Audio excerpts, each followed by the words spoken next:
do incenso. Você está preparado para receber o que Deus tem para você hoje? Amém. Não, você está preparado para receber o que Deus tem para você hoje? Aleluia. Então tem gente que vai receber. Amém. Êxodo capítulo 30, versos de 1 ao 7. E farás um altar para queimar o incenso, de madeira, de cetim ou de acácia o farás. O seu comprimento será um côvado, e a sua largura de um côvado será quadrado, e de 2 côvados a sua altura, e as suas pontas farão uma só peça com ele.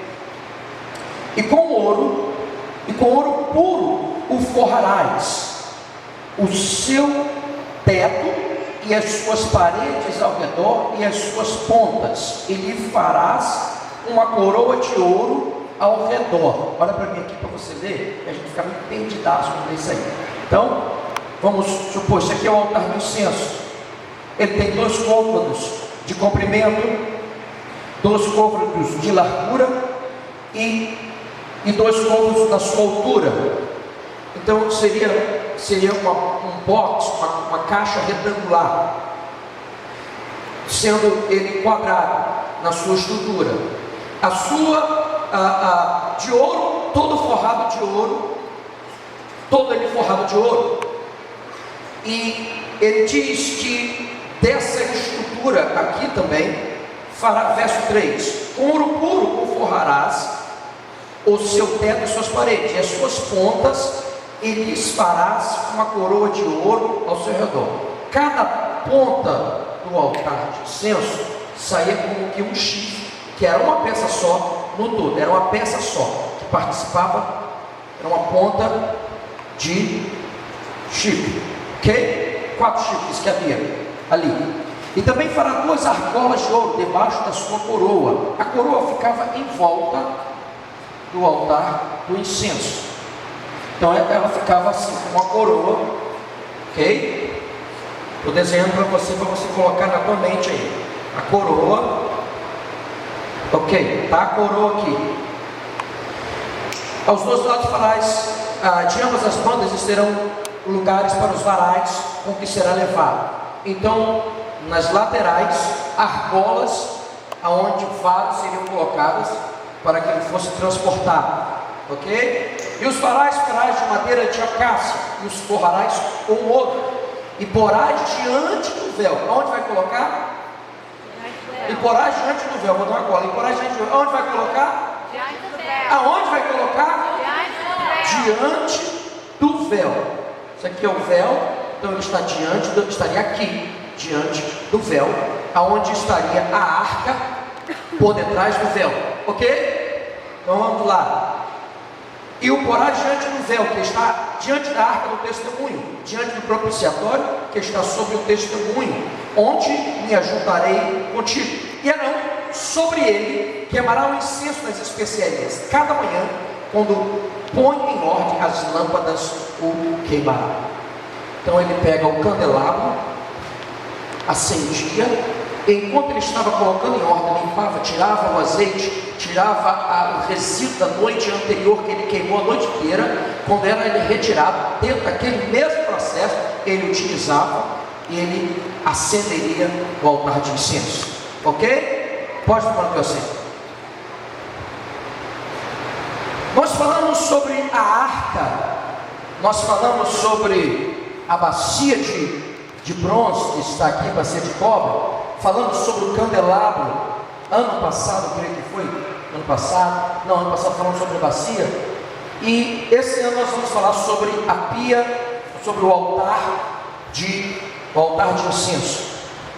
Não existe uma razão lógica que nós escolhemos para que pudéssemos estabelecer para esses congressos de mulheres, onde nós estamos utilizando as peças do tabernáculo para falar e tratar com elas no congresso de mulheres. Não existe uma ordem específica, porque a construção dessas peças, das peças do tabernáculo, elas não possuíam uma ordem lógica, de maneira tanto que o altar do incenso foi a última peça a ser construída para ser adicionada ao tabernáculo. Quando Deus dá ordem a Moisés para que ele fizesse o tabernáculo, Moisés recebe a ordem e chama Bezaleel, e chama um arquiteto, uma pessoa que sabia trabalhar, um artista. Ele seria o que nós podíamos dizer, ele seria um artista plástico, mas não somente um artista plástico, mas ele é um escultor, ele é um arquiteto, é a pessoa responsável de estar trabalhando no tabernáculo, para fazer o tabernáculo, e juntamente com outros homens, em que a Bíblia Deus diz que os homens que fossem trabalhar na construção do tabernáculo, eles deveriam ser homens cheios do Espírito Santo. Alguém diz aleluia? Primeira coisa que eu quero falar para você, é que para trabalhar para o Senhor, para trabalhar na obra de Deus, tem que ser cheio do Espírito Santo. Pouco aleluia, mas é verdade, nos nossos dias precisa ser cheio do Espírito Santo. Alguém diz um aleluia aí? Aleluia. Para trabalhar na obra de Deus, não vale você estar apadrinhado com alguém, não vale porque você é amigo de fulano de tal, não vale porque você está próximo a alguém e alguém está te favorecendo, mas para trabalhar na obra de Deus, precisa ser cheio do Espírito Santo. Se você não deseja ser cheio do Espírito Santo e quer fazer algo para Deus e trabalhar na obra de Deus, eu quero dizer para você, desista desta ideia. Na primeira paulada que você tomar, você desiste, e é prejuízo e é perigoso você se afastar e nunca mais voltar para a igreja. E o tanto de gente que está assim, fora da igreja, porque quis fazer a obra de Deus, quis se envolver com o trabalho da obra do Senhor e nunca foi cheio do Espírito Santo, ou foi e deixou vazar a unção, e fazendo a obra de Deus só no talento, só na capacidade. Aí como o diabo se levanta, aí você precisa estar cheio do Espírito Santo de Deus, para suportar a afronta, para suportar a ignominia, para suportar aquele que não gosta de você, para suportar quem pisa no teu dedão, no pé com a unha encravada. Você precisa ser cheio do Espírito Santo, porque senão você vai parar na primeira curva, vai capotar e sair da pista. Então, para fazer a obra de Deus, precisa ser cheio do Espírito Santo.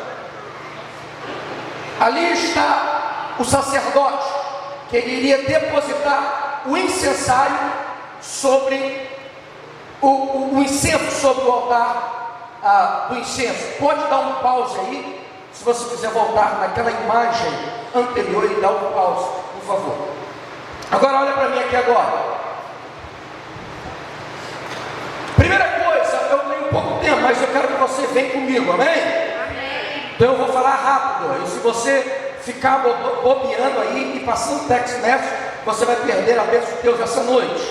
Então, coloca por away all things. Vamos à palavra de Deus. Primeira coisa, que este altar do incenso, ele deveria ser feito de uma maneira específica. E eu paro para perguntar, Deus disse que a madeira seria madeira de acácia. E por que é que Deus escolheu a madeira de acácia? E por que Deus não escolheu o carvalho? Por que não escolheu o cedro do Líbano? Por que Deus não escolheu outras madeiras que eram preciosas? Por exemplo, como o mórgano, que é caríssimo na sua essência. Eu já parei para perguntar, por que não escolheu o pau-brasil? Trem acabar na primeira só de cupim. Mas vamos lá. A madeira escolhida foi a madeira de acácia. Isso fala da sua durabilidade. Fala da sua durabilidade. Ei, olha para mim aqui. A vida de adoração do crente tem que ser uma vida que dure, que resista o tempo.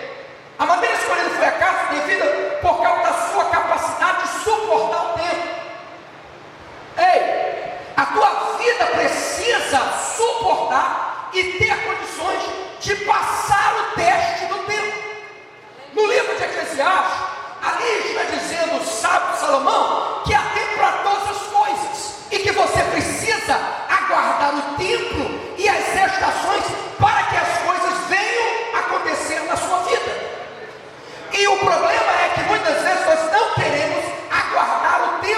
de Deus na nossa vida. Mas o salmista nos ensina dizendo que no Salmo 40 ele fala: esperei com paciência no Senhor,